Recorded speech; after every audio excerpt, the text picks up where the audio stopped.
have the music first. All right, we've got the music.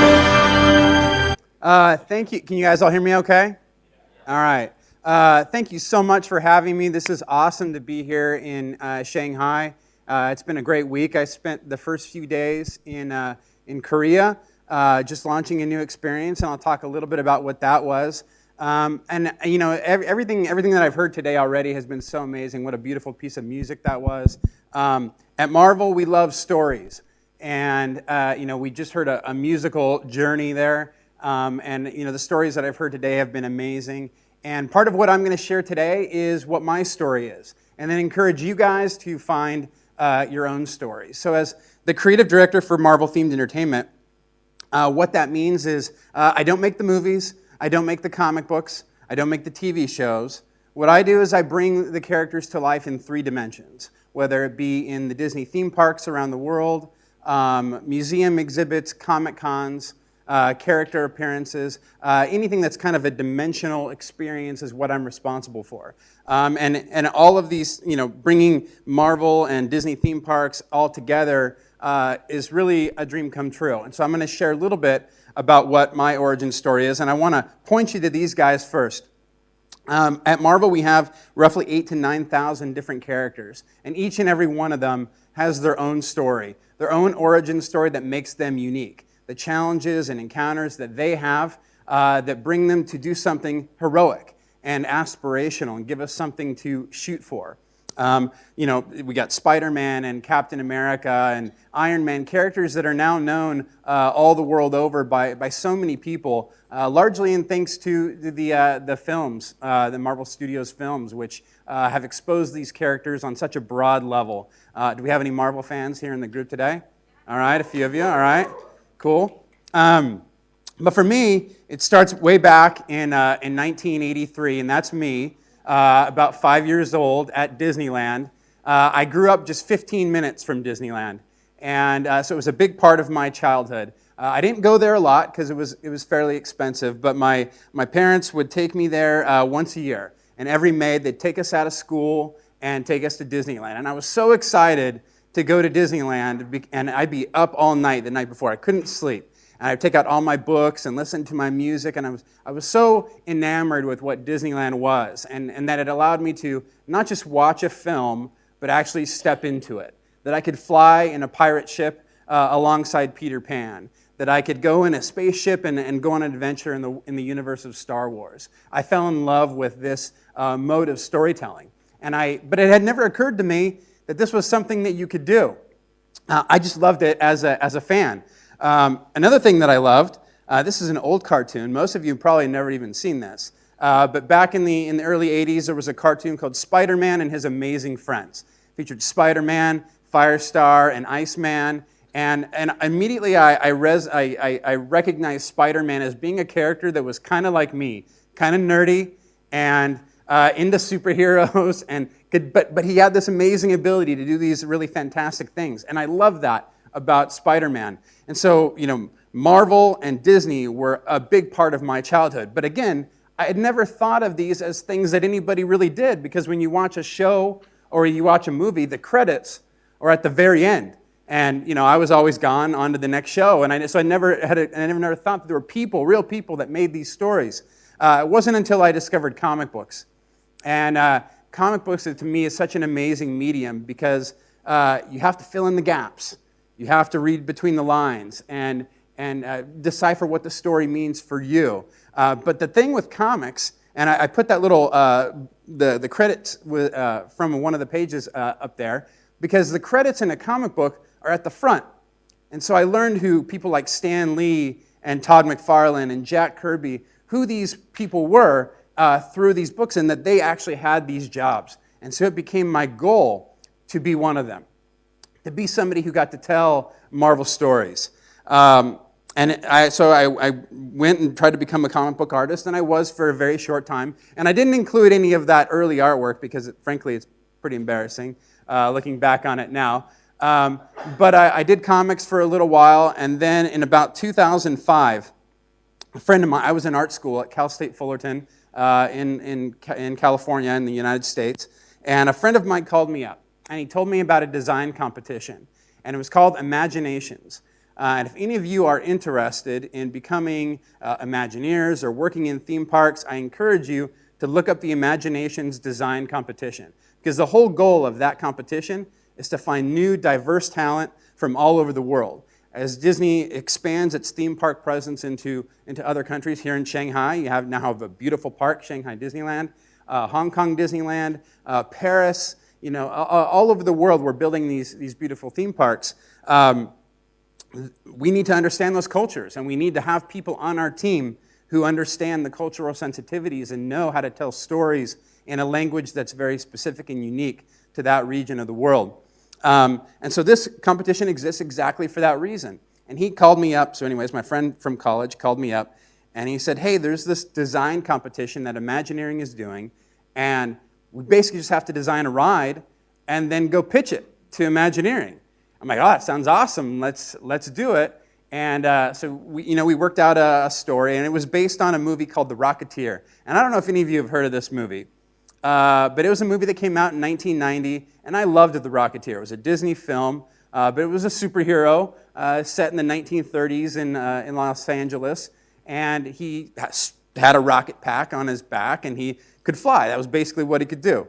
But we loved the tone of it, and so we said, what if we designed a ride based on The Rocketeer? And I said, yeah. And when I do the designs, I'll make them look like a 1930s comic book. And so we got really excited about this idea. We sent it off to Imagineering, and sure enough, they liked it too. And we never built the ride, but they did call us, and they offered me an internship. And so I became an intern at Walt Disney Imagineering, not doing anything glamorous. I worked in what's called the art library for about 3 months. But what was great about being there, not all the artists that worked at Disney at the time had made the real switch over to digital art. There was a lot of older people who had been, used to the old ways of full-size paintings and pencils, and which I still love.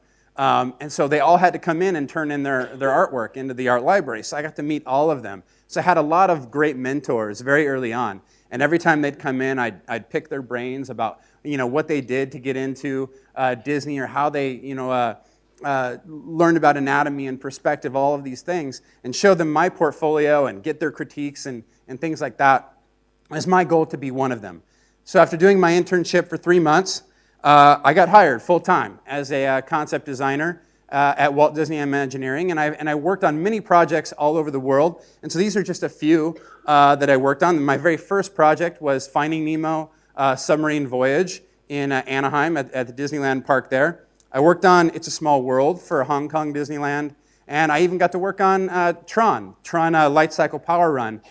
So many of you have probably been on that ride already. I got to work on that for a little bit. But I had the opportunity to work on many different projects, from Star Wars, Alice in Wonderland, Pirates of the Caribbean. It was really just an amazing experience, and I worked there for about 10 years. But never really, while at Disney, I never really found that one thing that was absolutely mine, something I could do that nobody else could do. So I tried different things. I tried being a painter at the Disney theme parks, and these are a few paintings that I did based on Sleeping Beauty. And I don't know if any of you have heard of the Haunted Mansion, but the Haunted Mansion, it's kind of like Mystic Manor is in Hong Kong, if you've been over there. But Haunted Mansion in Disneyland Anaheim was something that inspired me as a kid. So I did all these paintings.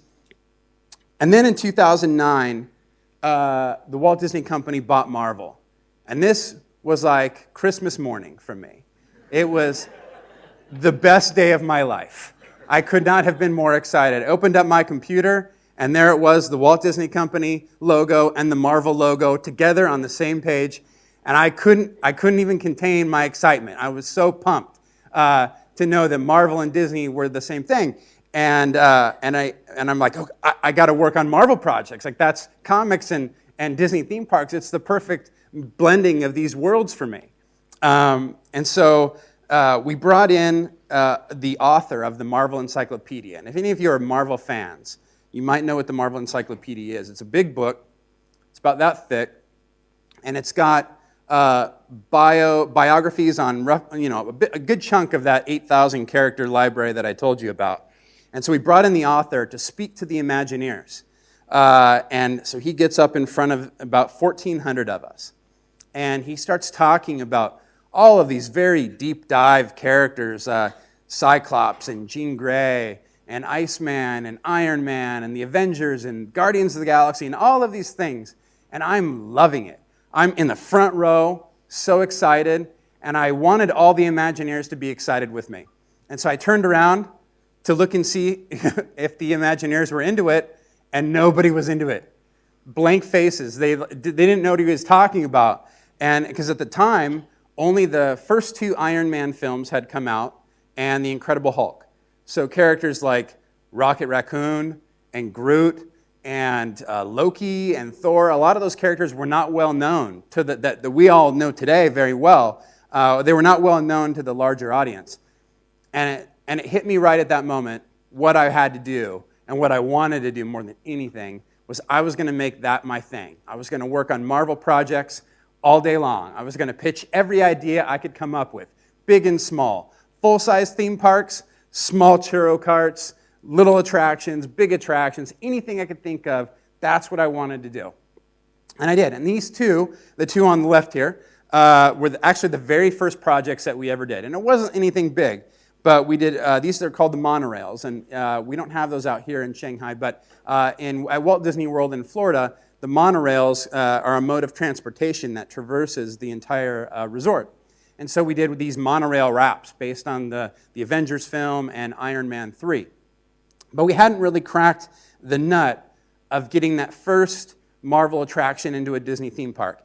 And so one of the challenges that we had was that a Disney theme park, for those of you who have been, it's about transporting you to another place. When you walk into Disneyland in Anaheim, there's a plaque just above the tunnel. And it says, "Here you leave today and enter the worlds of yesterday, tomorrow, and fantasy." So you go to Tomorrowland, you go to Frontierland, you go to Fantasyland, you go to Adventureland, you go to all these places that are anything but here and now. And if you read Marvel comics, or if you watch Marvel films, they take place in our world. Peter Parker lives in Queens, and he goes to high school at Midtown High. And Tony Stark has a big building in the middle of New York City in Manhattan. And so the Marvel stories are about the world outside your window. They're here and now. And so how do we take that idea and bring it into the Disney theme parks? And so that was the challenge that we faced. And then one day, we had been working on potentially bringing Star Tours. If any of you have heard of Star Tours, it's a Star Wars ride. It's in a few of our parks around the world. Bringing Star Tours to Hong Kong Disneyland. And we had done a lot of work about how we actually would make that happen. And then we were told by some of our partners in Hong Kong, they didn't really care about Star Wars. And we're like, what are you talking about? Like, it's Star Wars. And in the United States, everybody who has grown up on Star Wars, and it's a big part of your DNA, but in Hong Kong, they didn't really care. And they said, but we really like Marvel. And I'm like, yeah, Marvel, awesome. And so we immediately got to work on bringing Marvel to Hong Kong Disneyland. And we pitched a lot of different ideas. And then I was on the train into work one day, and it dawned on me that what if we did a Star Tours version, which was like a simulator ride. If you've been on a simulator, it's like a big box that has a screen in the front and moves you around and makes you feel like you're flying somewhere else. When the Star Tours ride in Anaheim has been around since 1987. But I said there's nothing sacred about Star Wars and a simulator having to be married. Like, a simulator could be anything. What if it was an Avengers ride? And so we pitched that idea, and turns out our leadership at the Walt Disney Company loved the idea. And then we had to go and convince the Hong Kong government that it was a good idea too. And this was probably the most nerve-wracking experience of my entire life. When I pitched the Avengers ride, I was very animated, and I would growl like the Hulk, and I would pretend to fly like Iron Man. That's how I tell story, as you can see. I'm kind of animated. And so they were going to take me to the government building in Hong Kong. And it was like going into a secret SHIELD facility, if you've ever been there. I went down an elevator underground. I had to come up another side and get clearance. And then I had to go into like a secret elevator and go up to the top floor. And I was like so nervous. And I had to wear a suit which I don't normally do. I'm pretty casual. And they said, when you're going to pitch your idea, also you can't stand up. And I'm like, what do you mean I can't stand up? And they said, because you can't be higher than them. And I'm like, okay. So they said, so you got to pitch this sitting down. I'm like, okay, whatever. So I'm like, it's like nervous, everything. And they said, oh, by the way, they're very serious people, so they're not going to be excited about this at all. I'm like, this is going to be the worst experience of my life. And they said, you'll do fine. So, we got there, we sat down, in came all the government officials, and they said, now you got to, Brian is going to take us through the Avengers attraction. And so I stayed in my chair just as they told me to. And I started going into the pitch and explaining what the ride is going to be. And nobody's really, sure enough, nobody was really responding. And then I started talking about the Hulk, and I see one guy, like in the middle, start going. I'm like, oh, that's my guy. Like he's into it a little bit. And he was kind of doing that through the whole presentation, but he wasn't the focus. There was, and forgive me, I don't remember all the titles of everybody, but the main guy that I needed to focus on, he was right in the middle. And I started to talk about a moment in the ride when Thor was going to show up. And I said, oh, then the lightning starts to crackle, and the clouds start to rumble. And I go, that can only mean one thing, right? And the guy in the middle, the head of the government, leans forward and he goes, Thor. and I'm like, yeah, Thor, like exactly, that's it. And it turns out he was a huge Thor fan. And he came up to me afterwards. He's like, oh, I was a fan of Thor when I was a little boy. I read all the comic books. You're a fantastic storyteller. Thank you so much. Sure enough, we sold the idea, but we didn't put Thor in the ride. It ended up being just an Iron Man ride. But that got us our first big Marvel attraction in a Disney theme park, which opened back in January, which was the first time I came to Shanghai. And it's called the Iron Man Experience, and that's what we have up on the right. So that was our first Marvel attraction. So it was very exciting. What's fun about doing this kind of work too, is that for Marvel, it flips the paradigm of how we typically tell stories. Because when you go to the films, when you go to the movies, it's about something happening up on a screen that's not you. When you watch a TV show, it's about those characters. When you read a comic book, it's about them, but it's never about you. And when you go to a Disney theme park, or any theme park, you are the protagonist of the story. Everything is about you. So if you're on Space Mountain, you're flying around in the rocket ship. And so for Marvel, that's very unique. That's a different way of telling stories where the story's not about Iron Man. It's about you going in this ship, which is, in this case, at the Stark Expo, which is at Hong Kong Disneyland, and that's how we figured out how to get a Marvel attraction into a Disney theme park, was we were just going to acknowledge Tony Stark could go to Disneyland if he wanted to. And so that's the story, is that you're actually flying out of Disneyland in this ship, but the story is about you. And Iron Man needs you. And so we have to flip that paradigm. And so that's how we tell stories in the Disney theme parks. So this guy here, I don't know if you guys know who this guy is. I'm the guy on the right. The guy on the left is our Chief Creative Officer at Marvel. His name is Joe Quesada, an amazing talent, a great friend of mine, a brilliant artist in his own right, and now the Chief Creative Officer of the company. He and I got to be good friends in creating the Iron Man experience. And mostly because we were both baseball fans. We both love baseball. And one day I was having breakfast with Joe, and I decided I was going to pitch him this idea. And I said, hey, Joe, if there was ever the need on the Marvel side to have somebody who could just focus on the Disney theme park stuff, but just Marvel, I would want to maybe do that. And he goes, oh, okay, that's interesting. And that was it. I didn't think I was going to hear anything more. Then about 6 months later, Joe called me up, and they offered me the job that I now currently have, where I focus on this completely, all Marvel, all the time, for the parks and all the other dimensional experiences that we do. So it was absolutely a dream come true opportunity for me. And so now I take dumb pictures like this, where I'm being silly at comic conventions and things like that. But honestly, I couldn't be more excited to be a part of the Marvel family. And I think anybody who works at Marvel or works at Disney feels a sense of responsibility, that these are characters that people have loved their whole lives. They've grown up with as children, and now as adults, they appreciate them as films or even still the comic books. And it's our job to kind of carry that mantle and find the next generation of storytellers and inspire them. And so just to share with you a little bit about what I do, these are a few experiences that I've worked on. The top left is called Marvel Universe Live, which is a traveling arena show. Many of our films are, skew a little bit older, and not necessarily all the kids get to see them. Marvel Universe Live brings those stories to life for kids of all ages. And you get to see Doctor Strange and Iron Fist and the Guardians of the Galaxy and the Avengers and Spider-Man all brought together in one big action stunt spectacular in an arena.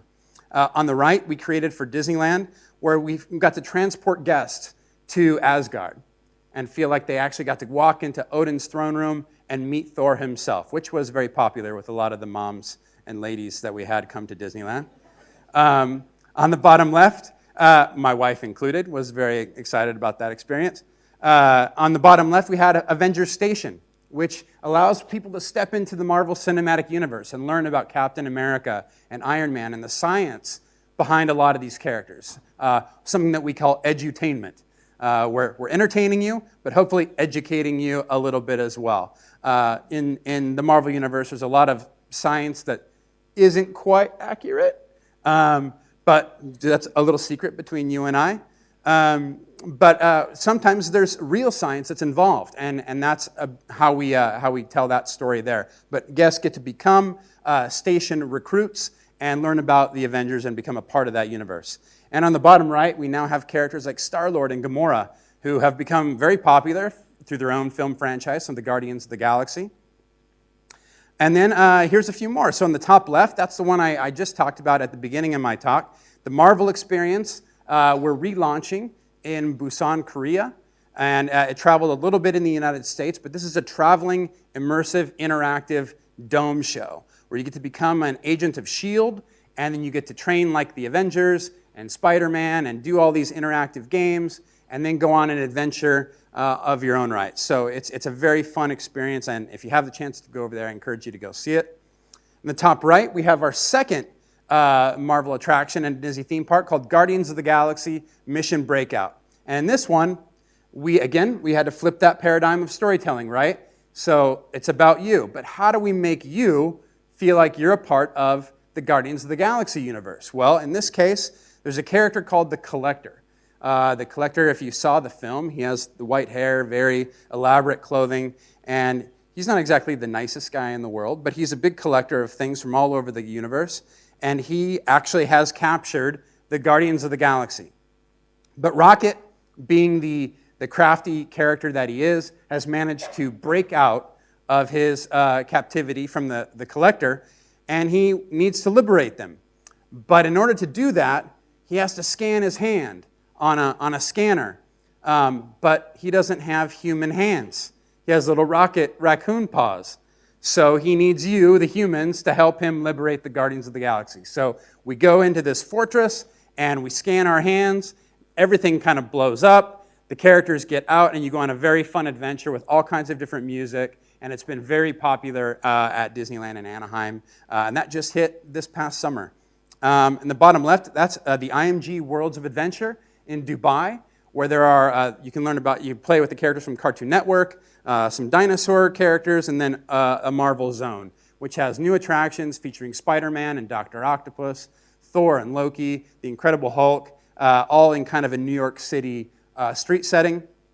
And we even do marathons. The Superheroes Half Marathon we do out at Disneyland, and we recently did one in Hong Kong. We did one this year, the Marvel Marathon. So we're doing all kinds of different things around the world to bring these characters to life. And for me, I get to do fun stuff like this. I get to work on these projects, come and speak to you. This is me at the D23 Expo this past summer, where I taught people how to draw Spider-Man, which was a lot of fun. So my background is still in art, and I love storytelling. I love the artistic side of it. That's what I'm really passionate about doing. But coming back to encounters and origins, that's what the theme of today is all about. And so as you get inspired by these characters, as you get inspired by the talks that you've heard today, get inspired by the music that you've heard, think about your own origin story.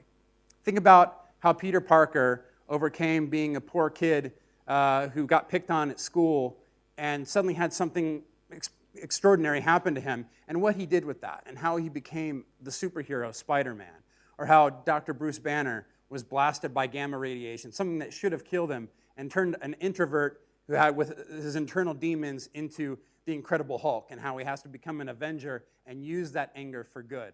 So whatever your origin story might be, I encourage you to use it for good, okay? And find what your own story is and do something great. Thank you so much.